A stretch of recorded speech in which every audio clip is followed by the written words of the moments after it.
Well, welcome to what I hope will be an interesting series of conversations on different topics. I, I should start by perhaps providing an overarching explanation as to the intention and the outcomes um, that I'm hoping to achieve from these conversations. Over the Christmas break, I I was privileged to spend more time um, with people that I haven't seen in a long while, and I made a number of observations. The observations, in many ways, have inspired what I hope I will communicate across a number of sessions. One of the observations was that there seems to be, and there is, a crisis, um, what I call a boy crisis or a man crisis. But there seems to be a crisis amongst um, men, boys. I'll put you in the same category. And I took a few weeks to make a number of observations, and as part of my my thought process, I came to a conclusion. Um, my conclusion was that, in as much as I have always been drawn to and been fascinated by several topics, um, I felt that perhaps, like we all do, um, maybe this was a time to pivot to a conversation that I think will be controversial um, for some, for others. I think it would simply be a rational conversation. Um, and I guess for a few, it might be something probably slightly shocking. Now, let me dispel all the mysteries behind what I hope to get across. Over the Christmas festive period, I I was entertained and I entertained various people. I was in the midst of people from different age groups and demographics and cultures and orientations, just to name a few. And I noticed that amongst the men or amongst the boys, there was almost like a thin line that ran across all my observations, irrespective of age. At the cornerstone of my observation was this, that there was a weakness um, that I observed amongst men, amongst young boys, um, amongst boys who were just gone past their teenage stage, and adults. And as I observed, I noticed a number of things. In some instances, these boys had been conditioned, uh, and these boys had developed a pattern of habits uh, in many ways that they were acting like women. And when I say these boys, I'm referring to age 18 and below. Amongst the men, say between 18 years old and 35, I observed that in respect to making decisions, most of the decisions and their communication was slightly less masculine in the thought process. Um, and in the group from 35 and over, it seemed as though there was almost a lack of vision, a lack of direction, a continuation of a pattern of life that they had been exposed to um, from when they were very young. even beyond age 35. In various conversations, I would ask a question, and I found rarely did I get an answer, or rarely did I come across any level of assertiveness in why people were doing what they were doing. And I pondered on this for a short while, and I realized that the decisions that men make, particularly between age 18 and 35, tend to make or break the men and their loved ones. And so what came to mind was, and this applied to the observations that I had made. In many instances, for the boys below 18, most of them were either raised in single parent families or were raised in families that had been broken up. I pass no judgment. And between age 18 and 35, for the people I was exposed to, I observed almost a pattern of behavior that was simply just too odd. Now, my interaction applied within families, across families, between couples and individuals. And so I decided that in many ways, it seemed as though there was or there is an absence of a male voice. Now, I know there is no shortage of male voices out there, but I thought perhaps I should share my thoughts, my lived experiences, but in a tailored way to ensure that men are able to become their best selves by age 35 and above. But focusing specifically on a number of areas where I had observed the decisions or the poor decisions were being made. Because I felt if the right decisions were made at the right time by the right person, then the likelihood of success was much higher in any area of life. Now, let me say something so you can perhaps understand that I make, in many ways, I'm making a preferential focus on men. This is going to be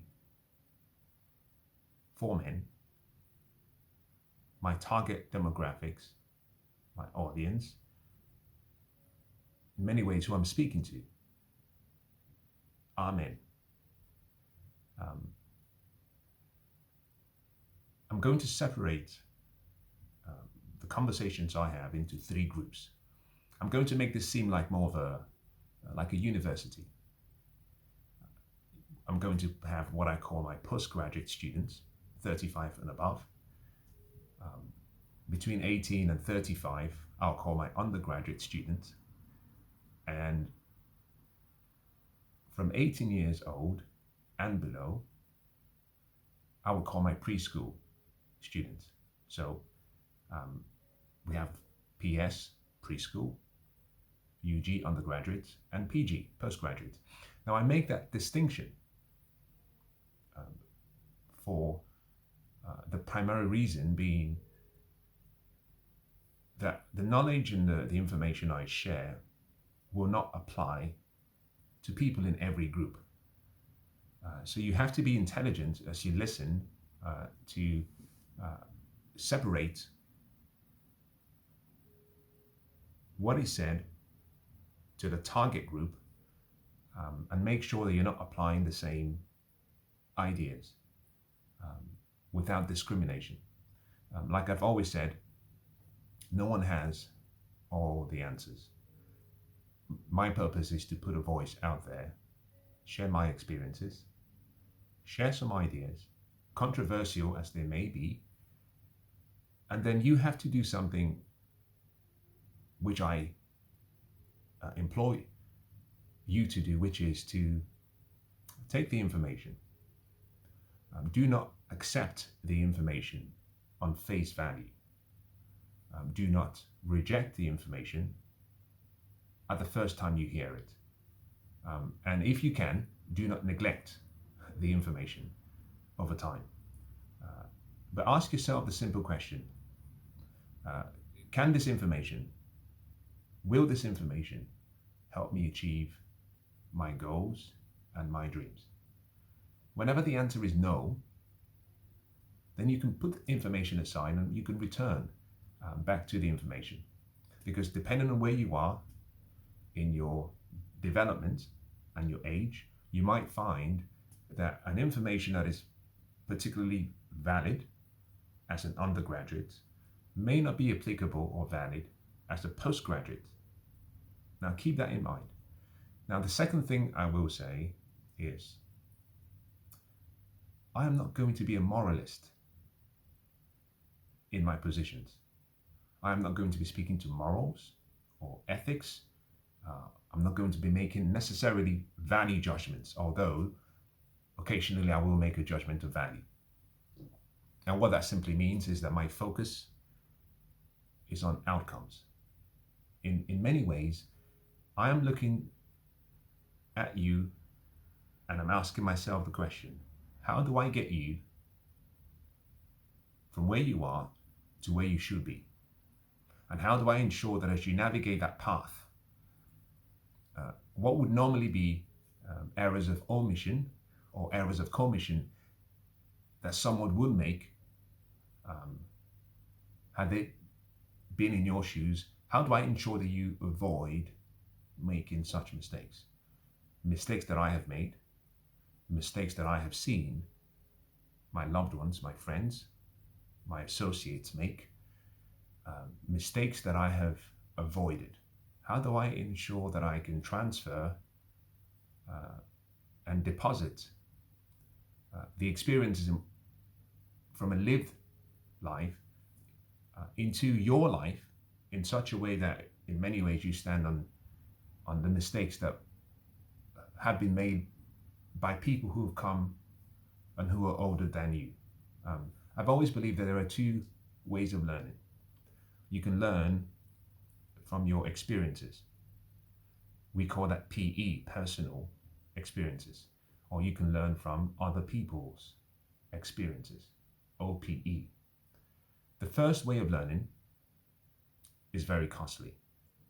And in many ways, the reason I'm dealing with this session and this conversations and series is because without exception, I found over the Christmas period that most of the mistakes that people made came from lived experiences, personal experiences. Now, the alternative way is OPE.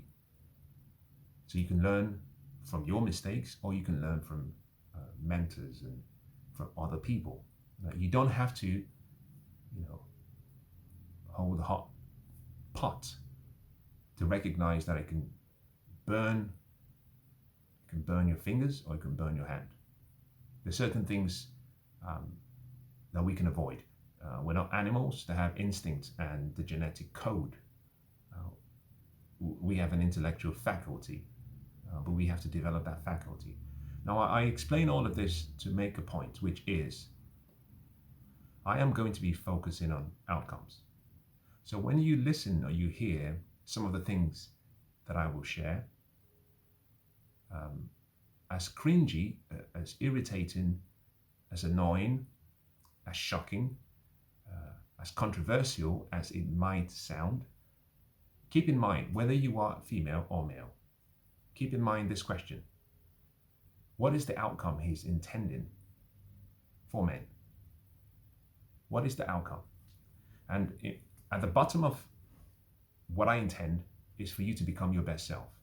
And I have found that the preschool students, 0 to 18, you can make as many mistakes, or as many mistakes may have been made by people who were supposed to have loved and cared for you. As many mistakes may have been made But if you set your sail from 18, you technically have 18 years to get it right, from 18 to 35. So that by 35, you've maximized your potential, you've had a taste of your purpose, you've had a glimpse to your greatness, you've pursued your dreams, you've tried and you failed, you've acquired your own individual level of self-mastery or 10,000 hours. And therefore, from 35 and above, you can set a sail that ensures that you arrive at your desired destination. Between 18 and 35, if you get the decisions, the major decisions of your life wrong as a man. Now, again, I'm speaking to men.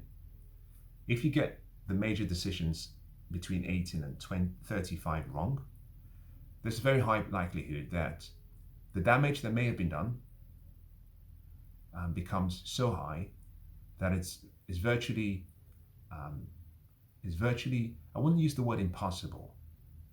It becomes very, very difficult for you to navigate the rest of your life and for you to reach your potential. So keep that in mind. I am focusing on outcomes. I am not going to be making moral statements.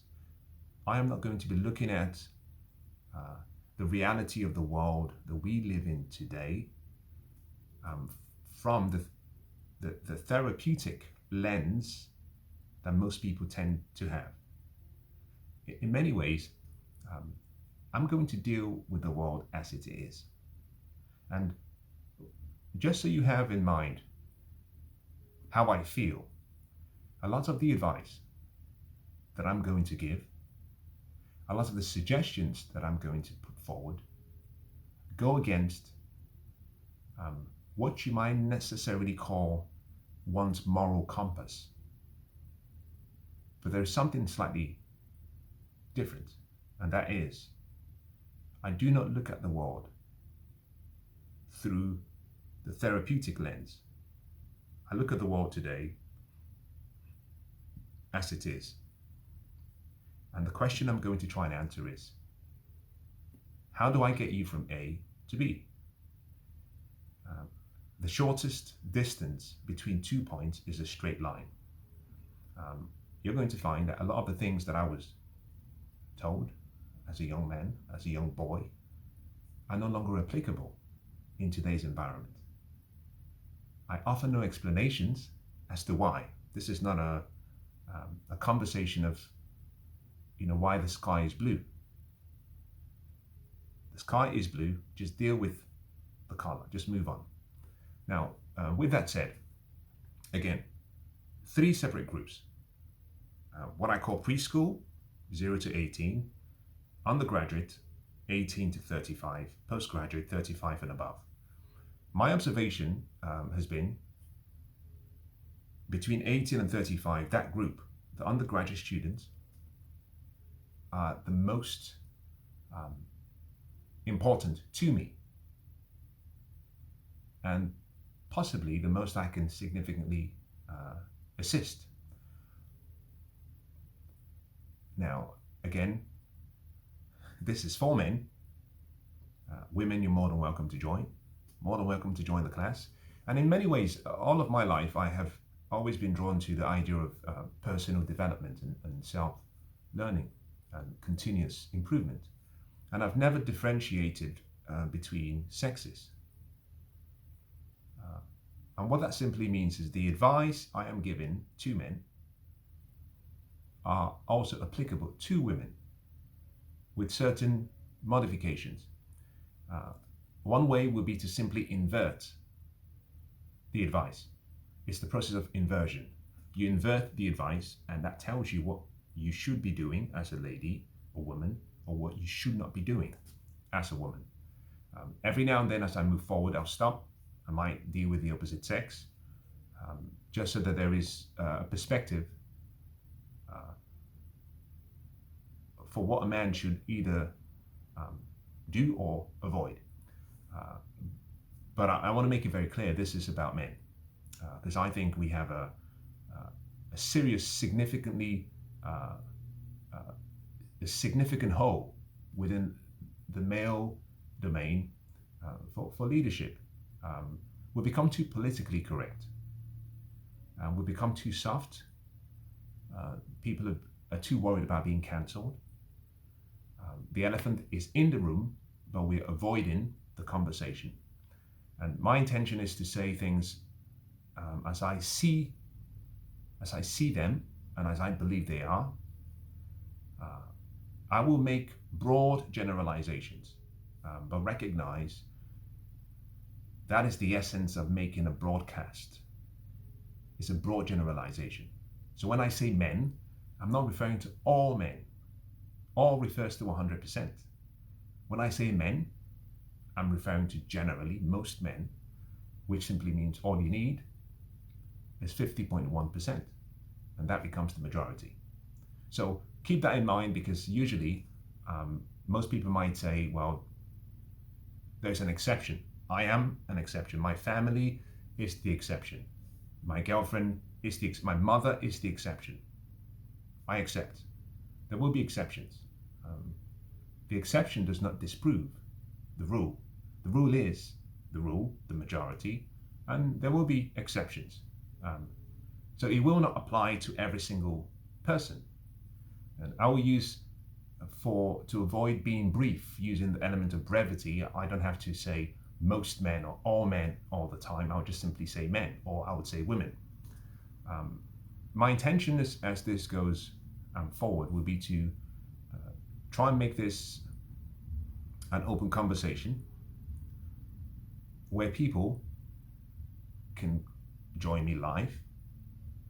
Some will have questions, some will disagree, some will have an alternative perspective. I welcome every type of commentator, whether those who disagree strongly or lightly, whether those who fundamentally do not like what I'm saying, or even those who just have questions. This is an open forum, and it's not closed to any sex. Anyone can call, or anyone can dial in, or anyone can join. I've always produced my content without the need for editing. Never edited, as far as I know, my contents. I record them and I just upload them. So there wouldn't be a need for editing. My preference would be to do this in real life, in real time, because I can see genuinely that there is almost a yearning, especially amongst young boys, or teenage boys, and even young men, for conversations or for a space where men can interact, ask questions, and perhaps have someone be honest, even slightly being blunt, but someone who can be honest with their perspectives about certain things. Now, let me say something in conclusion before I wrap this up. And that's this, the first thing. At the start of every session that I do, I am going to try and make reference to two things. One will be the outcome, and the second will be the pathway and the message that I put forward. Again, always pay attention to two things. Separate the signal from the noise. There will be some shock value. That's what happens when you have a conversation to broad sets of people. There will be some entertainment. It's not intended to make fun at a group or ridicule anyone. And unfortunately, as all things, some of it might come across as slightly offensive. But let me leave you with perhaps a parting statement. There was a time when, in any form of conversation or interaction, one had to, first of all, give offense. The offense had to be received, it had to be accepted. Three separate and key distinct actions. You give offense, the offense is received, the offense is accepted. In today's society, it appears that most people are taking offense even when offense is not given. So I say that to make a point. The idea is not to offend anyone. But if I do, it's part of the natural process of speaking freely. Sometimes my thoughts will come as I speak. So what you're witnessing during this interaction and in the interactions that come will be unformed thought processes. You're witnessing and you're interacting with me whilst I formulate a thought process. And that would simply mean that some of my positions perhaps are not necessarily well thought through. They are not intended to cause offense. If they do, keep in mind the word intention. It's not my intention to cause offense. But if you feel offended, just stop watching. Again, this is like a school. You don't have to attend the classes. You can enroll or you can request to leave. You don't have to watch. So if you feel very passionate about something that is said, that you disagree with, and it's causing you some form of emotional distress, just let the pressure out. Stop watching. Maybe come back some other time, and we'll still be here. The key thing that I would say is this. Sometimes you have to be willing to do the unnecessary in order to achieve the outcome that is needed and that is necessary. This is not about me. In many ways, I'm way past the groups, and so I will be sharing from my experience. I will be sharing from data. A lot of the data that I will use will be from the Office of National Statistics.